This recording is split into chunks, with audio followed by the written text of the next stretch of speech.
Hi everyone, this is Lincoln. Today is 22nd of December 2024, Sunday. This time I want to talk about nature cell에 대해서 말씀드리도록 하겠습니다.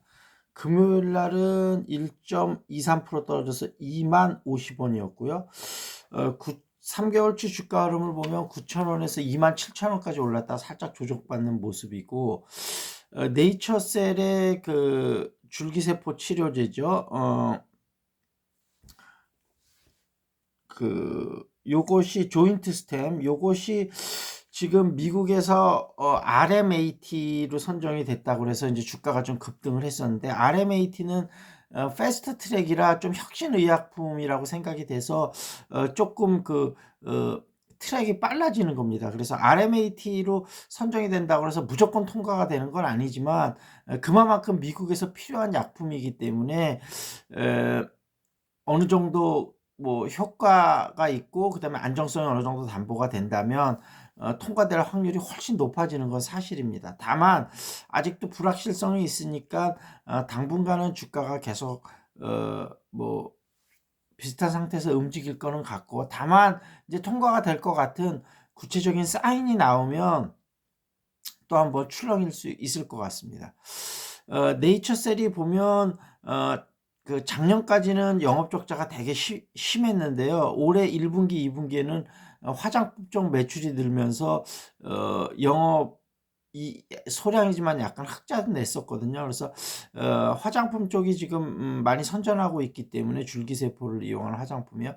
내년서부터는 조금 그래도 좋아지지 않을까 싶어서 네이처셀 일단은 세력들도 같이 많이 들어오고 있는 거라 조금 보수적인 시각으로 보면서 약간 소량 투자해봐도 괜찮을 것 같다, 이렇게 말씀드리도록 하겠습니다.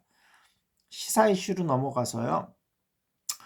일단은 그 국민투표를 통해서 개헌을 통해서 탄핵과 같은 효과를 내자, 이런 주장들이 이제 헌법학자 측에서 나오고 있는데 어느 정도 좀 동의를 얻어가는 과정인 것 같습니다. 그래서 지금 여러 가지 방법이 있는데, 이제 첫 번째 방법은 기존 헌법에다가 부칙을 넣어갖고 그 윤석열의 임기를 뭐 예를 들면 뭐 한 달 후로 퇴임을 하도록 한다. 그 이후에 뭐 2달 후 안에 대선을 한다든지 뭐 이런 식으로 넣어서 이게 절반 이상 발의가 돼서 통과는 탄핵처럼 3분의 2가 돼야 되니까 쉽지는 않겠지만, 국민의힘 지금 여러 가지 행태에 그 환멸을 느낀 국민의힘 의원들이 어느 정도는 있기 때문에 좀 잘 커뮤니케이션해서 3분의 2가 통과가 된다면 국민투표 하면야 뭐 당연히 통과가 되겠죠. 요런 안이 있고, 그다음 두 번째는 그 대통령 중임제를 넣어서 그렇게 하면 그것도 하나의 좋은 방법이 될 수 있을 것 같습니다. 그리고 이제 지금 국민의힘이나 그 민주당 일각에서는 내각제 개헌을 이야기하는 사람들도 많은데, 내각제 개헌은 국민과 합의가 좀 더 필요한 상황이기 때문에 이번에는 좀 합당치는 않을 것 같고요.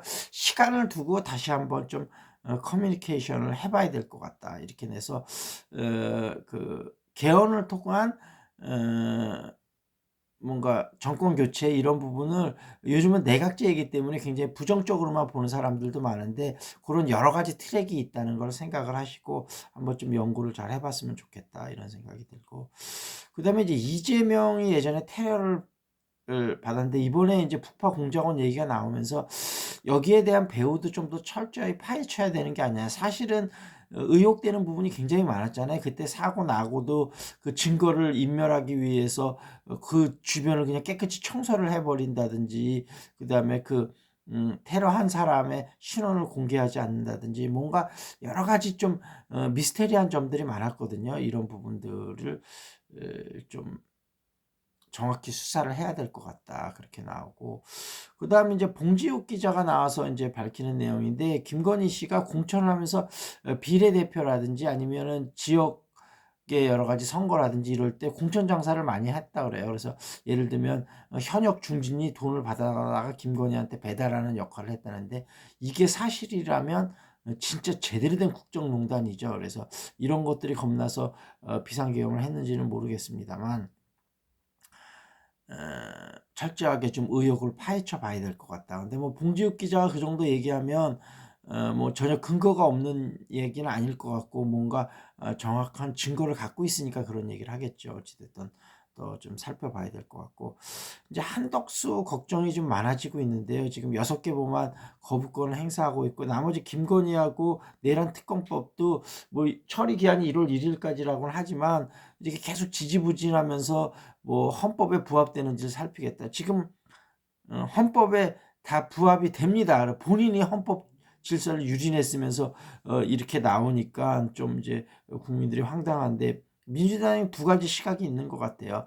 지금 이렇게 질질 끄니까 더 이상은 믿을 거 없다. 탄핵해야 된다. 이렇게 하는 사람도 있고 그래도 이거까지 거부권 행사하는 거는 정치적 부담감이 너무 크기 때문에 한덕수라는 인물이 그렇게까지 하지는 않을 것이다. 이렇게 나오고 두 말 다 뭐 일리가 전혀 없는 말은 아닌데 불안한 점은 시간을 계속 이렇게 질질 끌고 있는다는 점 좀 생각을 해봐야 될 것 같다. 그리고 이제 내란 지금 자꾸 이제 한 일각에서는 국민의힘에서는 내란이 아니다 그러는데 내란의 정의가 국헌을 문란한 목적으로 어떤 폭력을 행사하면 이건 내란이거든요. 그러면 국회나 선관위를 군대가 들어가서 뭐 실탄을 들고 있다가 뭐 직접 장전까지는 안 했다 하더라도 국회의원은 실제로 막으려고 그러고 물리적 충돌이 있지 않았습니까? 그래서 담 넘다가 다친 국회의원들도 있고 이것이 내란이 아니라면 그럼 무엇이 내란이란 말입니까? 좀 잘 생각을 좀 해봐야지 될 것 같고요. 그 다음에 이제 석동현이라는 인물에 대해서 이제 정치권에서 계속 어떤 식으로든지 공천을 받으려고 하는데 여태까지 공천을 못 받았는데 계속 이제 부정선거 얘기를 하고 있는데 그러면 윤석열이 대통령 된 것도 부정선거니까 대통령 당장 취소하면 되겠네요. 이 사람들은 더 크게 이길 수 있는 거를 뭐 못 이겼다 이러는데 아마 윤석열이 그 명태균하고 해서 이런 그 국민의힘 당내 선거에서도 여러 가지 조작이 많이 있었잖아요.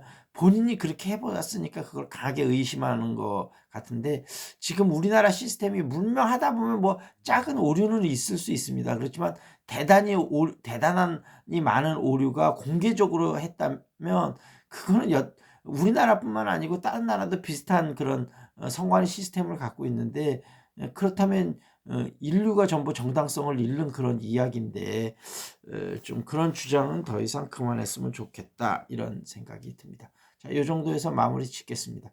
궁금한 종목 있으면 유튜브에 댓글 달아주시고요. 탁구 재테크 영어회화 용인수지 쪽이니까 관심 있는 분 연락 주시기 바라겠습니다.